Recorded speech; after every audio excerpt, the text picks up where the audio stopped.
Monsieur le Président de l'Ordre, cher Joseph,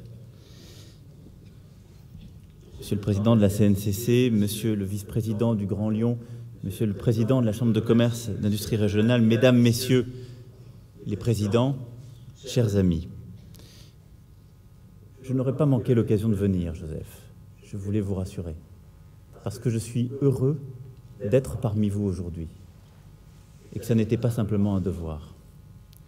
Heureux d'être là, parce que, à mes yeux, vous êtes sur le front de notre économie, c'est-à-dire au contact de cette économie du quotidien, de nos chefs d'entreprise, de ceux qui, chaque jour, font la France et la transforment.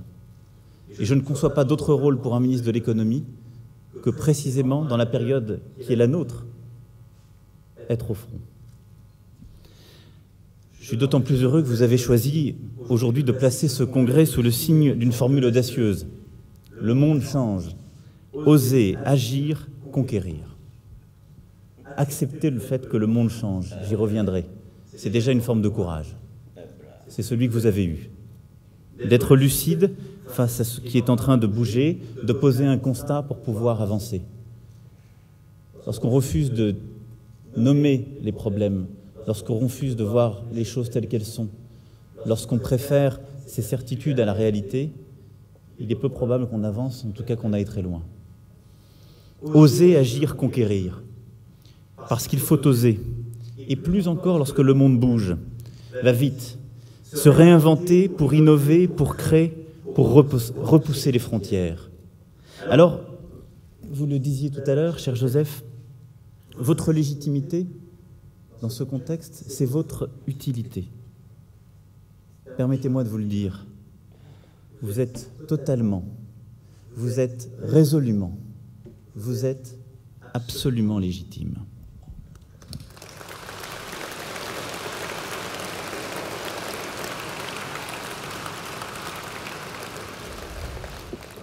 Nous traversons aujourd'hui une crise économique historique. Là aussi, il faut avoir la lucidité et le courage de regarder les choses en face. Il en sortira un monde nouveau. Celles et ceux qui pensent que rien ne changera, que ce que nous traversons, ce ne sont que des vicissitudes passagères, que tout redeviendra comme avant, et qui le pensent et le répètent depuis longtemps, de longues années, parfois des décennies, ne disent pas la vérité. Aujourd'hui, nous n'avons pas d'autre choix, en effet, qu'oser, agir, conquérir. Et ce mot d'ordre, si c'est le vôtre, je le partage. Sinon, je n'aurais pas accepté la mission qui m'a été confiée au ministère de l'économie. Je la partage parce qu'aujourd'hui, ensemble, nous n'avons pas d'autre choix. Parce que notre seule erreur, ce serait de ne pas oser. Ce serait de ne pas aller de l'avant. Alors ce que je suis venu vous dire aujourd'hui dans ce contexte, c'est en quelques mots essayer en toute transparence de vous dire ce que j'aimerais faire, en tout cas ce que je veux faire, et comment je vois les choses, et de vous dire aussi ce que j'attends de vous, parce qu'on ne peut pas faire grand-chose tout seul. Alors,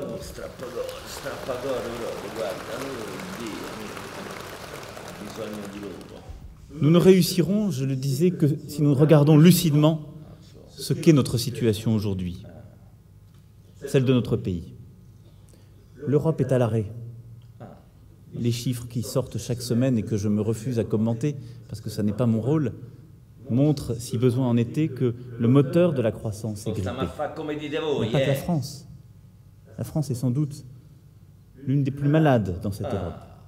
Mais le moteur de la croissance européenne est aujourd'hui à l'arrêt. Même nos voisins allemands, que nous citons si souvent en exemple, sont en situation difficile. Notre reprise est donc plus fragile, plus frêle, plus lente, moins riche en emplois, alors que d'autres réussissent. Les États-Unis, pour ne citer que.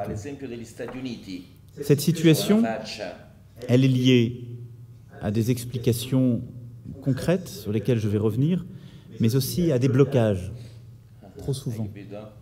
Au fait que nous n'osons plus aller de l'avant, que les gens ont peur, qu'il y a partout, trop répandu, une forme de défiance. Mais lorsque je vais sur le terrain, lorsque je vous vois aujourd'hui, lorsque je vais dans des entreprises. Je suis à chaque fois saisi de voir le décalage immense qu'il y a entre les convictions qu'ont ceux qu'on appelle les élites ou les décideurs, choisissez le mot que vous voulez, les quelques centaines de personnes qui, à Paris, sont censées décider pour le reste, et la vitalité, l'énergie qu'il y a sur le terrain. Alors cette énergie, elle est inquiète, elle est parfois bloquée, mais elle est là. Et la maladie de la France, s'il fallait la nommer, c'est pour moi celle des blocages, celle de la défiance, celle des intérêts particuliers constitués. Et ce que nous devons défendre, c'est ceux qui n'ont pas de voix, ceux qui ont de l'énergie, ceux qui ont envie de faire, ceux qui ne demandent qu'une chose, c'est qu'on les laisse faire et qu'on les libère. C'est aujourd'hui ça ma responsabilité, et c'est la seule façon d'en sortir.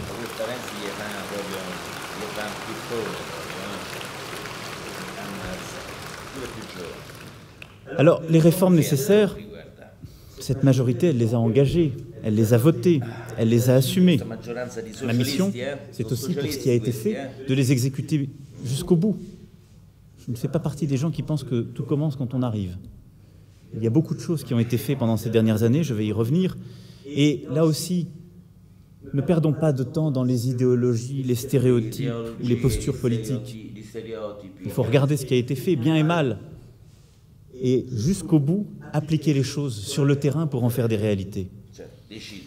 Tout n'a pas été parfaitement expliqué depuis 2 ans. Des erreurs ont été commises.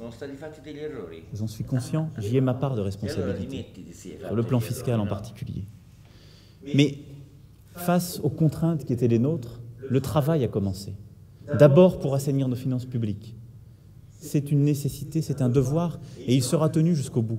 Et ma conviction profonde, c'est que plus aucun gouvernement de ce pays n'aura la possibilité de ne pas regarder les choses en face, de ne pas prendre ses responsabilités quant à la situation de finances publiques de notre pays. Parce que c'est avant tout ce que nous laisserons à nos enfants. Aussi, cette situation, elle nous a imposé d'augmenter massivement, trop massivement, parfois maladroitement, les impôts dès 2012, puis de faire des économies en réduisant la dépense du gouvernement, ce qui était la première fois depuis plusieurs décennies. La part gouvernementale de la dépense publique a baissé dès 2013 d'1,5 milliard d'euros en valeur absolue. Et de mettre en place un dispositif lent, lourd, compliqué, mais indispensable, qui consiste à baisser la dépense publique dans sa totalité. Quand on parle de dépenses publiques, de la dette comme du déficit, l'État, à proprement parler, ne représente qu'un tiers. Ce sont nos systèmes de sécurité sociale et d'indemnisation, ce sont nos finances locales et leurs satellites. C'est un ensemble. Il ne s'agit pas de renvoyer la responsabilité de l'un vers l'autre, mais de partager cette responsabilité collective. Nos 1200 milliards de dépenses publiques, nous devons les réduire. C'est l'ambition qui a été annoncée par le président de la République en début d'année. Ce sont les 50 milliards d'économies sur 3 ans que nous devons tenir.